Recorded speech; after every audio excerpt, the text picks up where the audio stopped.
कल तक जो डोनाल्ड ट्रंप पूरी दुनिया को टैरिफ टैरिफ चिल्ला के डरा रहा था, आज उसकी खुद की यूएस सुप्रीम कोर्ट ने उसको ऐसी पटकी दी है कि दिन में तारे दिख गए। हाँ भाई, ट्रंप चच्चा ने पिछले 10 महीने में जो 175 बिलियन डॉलर्स यानी लगभग 14 लाख करोड़ रुपए पूरी दुनिया से वसूले थे, यूएस की सबसे बड़ी अदालत ने बोला है कि ये सब इलीगल है, सबका पैसा वापस करो। एक झटके में ट्रंप का पूरा मास्टर प्लान मिट्टी में मिल गया।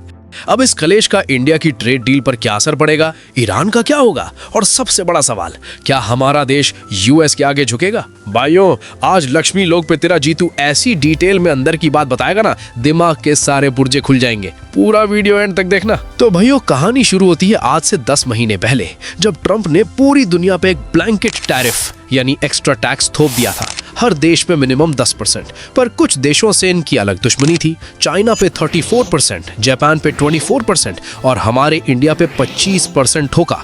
फिर जब इंडिया ने रशिया से सस्ता तेल खरीदना शुरू किया तो चिढ़कर इनके ईगो पे आंच आ गई और इंडिया का टैरिफ बढ़ा के सीधा 50% कर दिया। इन टैरिफ से इनको 175 बिलियन डॉलर्स का रेवेन्यू मिला।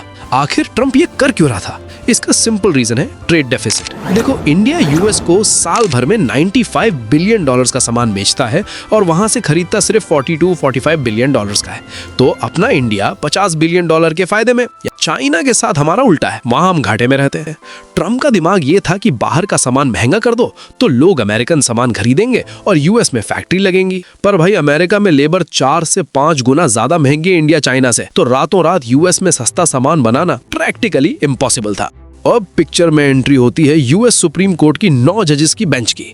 उन्होंने ट्रंप को बुलाया और बोला, ओए चच्चा, तू प्रेसिडेंट है, राजा नहीं, तेरे पास टैक्स लगाने की पावर ही नहीं है। देखो, अमेरिका में कॉन्स्टिट्यूशन आर्टिकल 1 सेक्शन 8 के हिसाब से किसी पर टैक्स लगाने की पावर सिर्फ उनकी कांग्रेस यानी संसद के पास है। और हाँ, कांग्रेस का मतलब राहुल गांधी नहीं, उनके पार्लियामेंट को बोलते हैं। इंडिया में सिस्टम अलग है।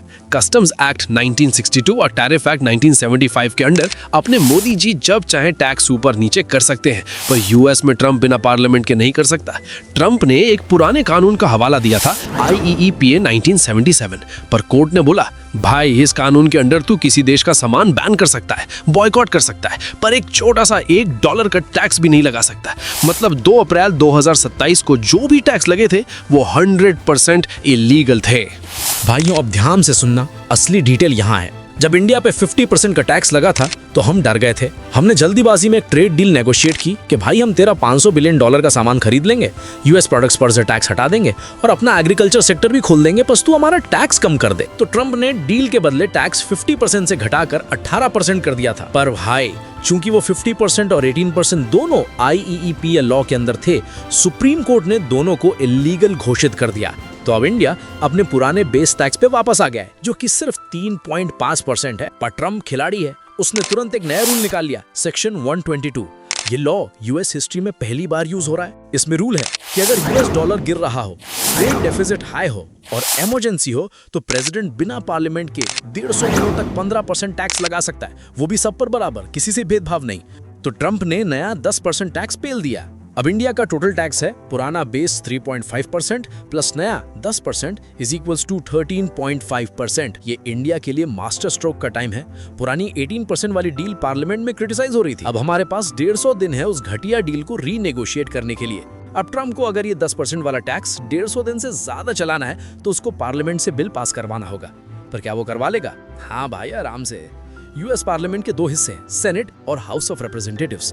सेनेट में 100 सीट्स हैं, पास करने के लिए 51 चाहिए और ट्रंप की पार्टी के पास 53-54 हैं। हाउस ऑफ रेप्स में 435 सीट्स हैं, वहां 218 चाहिए और ट्रंप के पास एग्जैक्टली 218 बैठे हैं। पर इसमें 6 महीने का लंबा वक्त लगेगा। हालांकि ट्रंप के पास सेक्शन 301 की पावर भी है, जिससे वो स्पेसिफिकली चाइना जैसे देशों पे टैक्स लगा सकता है। और हाँ, जो लोग सोच रहे हैं कि इस SC की जजमेंट से ईरान पे लगे हुए रिस्ट्रिक्शंस हट जाएंगे, अब भाई ऐसा नहीं होगा। सिर्फ वो टैक्स हटेंगे जो अप्रैल 2025 में IEEPA के अंदर लगे थे। अब बात आती है कि जो 175 बिलियन डॉलर इलीगल वसूले गए हैं, उसका क्या होगा?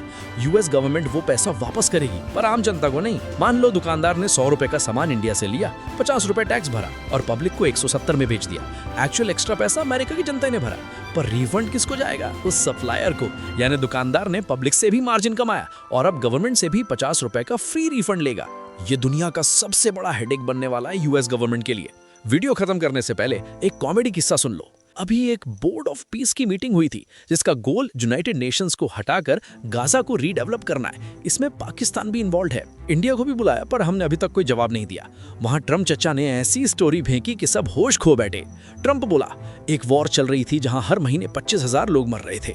मैंने 200% टैक्स लगाने की धमकी दी और इंडिया पाकिस्तान डर के बैठ गए। पाकिस्तान की पीएम ने मुझे बोला कि आपने 35 मिलियन लोगों की जान बचा ली। Because we want to settle that horrible war where 25,000 people are dying every month. And my relationship with Prime Minister Modi is, I would say, great. I also stopped the war between India and Pakistan, as you know. There were 10 planes we shot down. That war was going and probably going nuclear.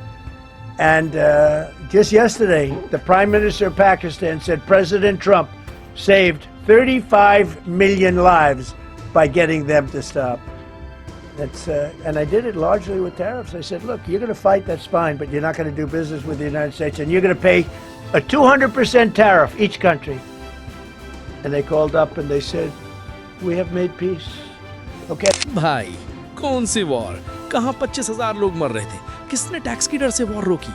ये Inception वाली fake news सिर्फ Trump के दिमाग में चल रही है। बंदा गांजा फूंक के बातें कर रहा था वहां पे। वीडियो को लाइक करो और कमेंट्स में बताओ, क्या इंडिया को यूएस के आगे अब दोबारा नरम पड़ना चाहिए या स्ट्रिक्ट डील करनी चाहिए? मैं मिलता हूं तुमसे अगली वीडियो में। जय हिंद।